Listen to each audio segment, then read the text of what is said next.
Itoophiyaani wareegaa lubbuu keessan bilisoom turmiyaani boru silma keenyaaf hin ta'u sirni kaleessa irratti ijaaramte Itoophiyaani wareegaa lubbuu keessan bilisoomu sabab sablammoonni naannoon keessanii sabab sablammoonni cunqurfamtoonni Itoophiyaa dineeraa didaa gabrummaa qeerroon Oromoo Oromiyaarraa dineeraa didaa gabrummaa qeerroo walaayitaa irraa dineeraa didaa gabrummaa qeerroon Sidaama irraa dineeraa didaa gabrummaa barbaataan Sumaalee irraa dineeraa didaa gabrummaa qeerroon Affaariin irraa dineeraa didaa gabrummaa Beenishaangulii Ogaaden irraa dineeraa didaa gabrummaa waliin nu naqee wallu nyaachisee waliin nu diigaa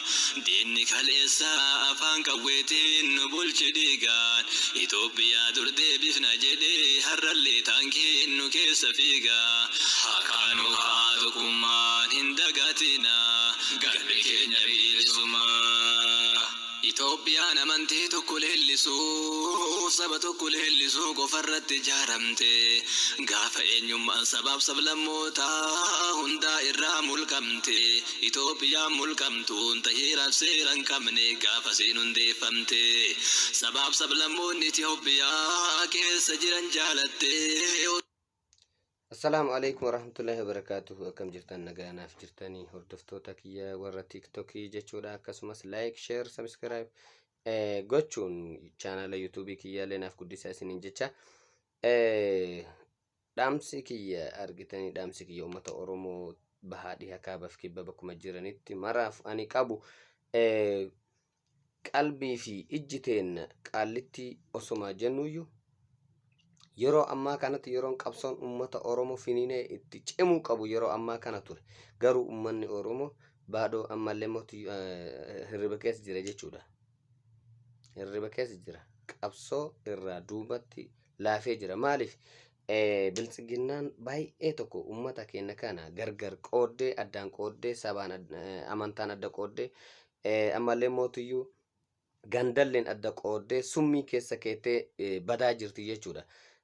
Biltsiginnaan badaa jirti ummanni keenya mootiyyuu godinaaleen martuyyuu jechuudha godinaaleen Oromiyaa martuyyuu hin badu walumatti hafuuf teenya jechuudha walitti hafuuf deemna waan ta'eef biltsiginnaan paartii baddee paartii gubatteetiniin awwaalamuuf deemtu waan ta'eef qabsoon ummata keenyaa cimee itti fufuu qaba haga qabsooytoonni falmattoonni haqaa haga gadi mana hidhaatiinuuf bayanetti ijaa fi gurra keenyas akkuma jiruun qeerroo fi qarreen keenya martinuu jechuudha xiqqaa fi guddaa osoo hin jenne qabsoo itti finiinsinee yeroon itti qabsooytota teenya mana hidhaatii baafnu amma tahuu qaba maaliif Abiyyiin Ahmad dheessee jira biyya keessaa dheessuuf qophaa'ee jira akka waan dheessetitti ilaalama jechuudha magaalaan Finfinnee guutuun guututti yeroo ammaa kana waraanaan marfamtee bakka maraayyuu waraanatuyyuu keessa yaa'a jechuudha.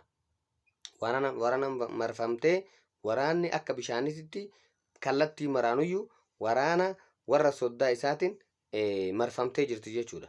Waraana naatoo uummata Oromootiif hin qabneen marfamtee eegamaa jirti jechuudha. Kun immootiyyuu warri kun warra soddaa Abiyoot kaasee waan ta'eef warri kun yeroo dhiyootti achi keessaa dheessa qeerroo fi qarreen Oromoo yeroo gabaabduu keessatti Finfinnee ni to'ata jenneetiin abdii qabna rabbi irraa inshallah.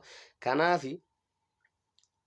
uummanni Oromoo qabsoo ka'ee finiinsuu qaba jechuudha. Qeerroo fi qarreen Oromoo qabsoo finiinsuu qaba. Biltsiginnaan baddee jirti. Baddee boollatti awwaalamuuf teetti.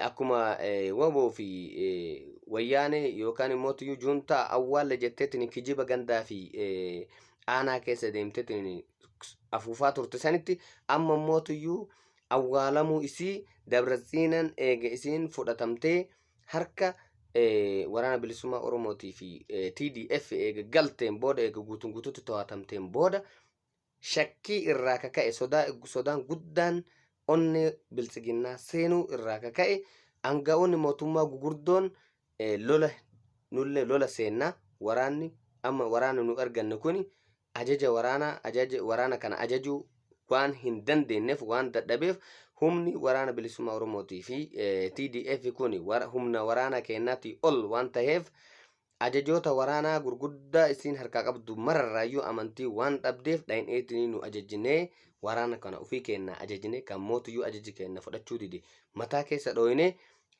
lola kana moohannaa ka jedhu kijiba qalbii isii keessa waan jiruuf kanaafuyyuu mootiyyuu dargaggeessa ganda keessa deemanii yoo nu hin lolla jenneetiin hin kaane dargaggeessi qeerroon Oromoo nu waliin ka'aati nu waliin ka'eetiin lolaa jettee abdii waan qabduuf gara lolaatitti fuulleffachaa jirti jechuudha. Kanaaf yeroon ammaa kun yeroo qabsoon Oromoo finiinee itti cimudha. Yeroo ammallee mootiyyuu namni tokkollee ka sabaan Oromoo taate, ka dhugaan Oromoo taate, ka dhugaan atiin sabboona Oromoo ufiin jettu, ka bilisummaa Oromoo barbaaddu, ka biyyattiin sun nagaa akka taatu barbaaddu lubbuu tee kenniteetiniin biltsiginnaa duukaa akka hin duullee siin jedha. Kanaaf biltsiginnaan baddee jirti, awwaalamtee jirti, ufii uf awwaalaa jirti. Warri mootiyyuu gurguddaan keessaa dheessaa jira. Dheessitee gara itti baatu hin qabdu yoo gara Eertiraa sanitti xiqqoo tokko boqachuu ka barbaaddu taate malee jechuudha. Kanaafuyyuu lubbuu teessan kennitanii gara lola kanaatitti akka hin deemne isiniin jedha. Yoo gara lolaatitti deemuu ka barbaadan taate jajjabee teennatti makamaatii bilisummaa saba kanaaf barbaadan dhaamsa kiyya. Assalaamu alaikum warahmatullahi wabarakaatu. Like, share, subscribe gochuun chaanaala YouTube kiyyaatii fi TikTok kiyyaallee naaf guddisaa isiniin jedha.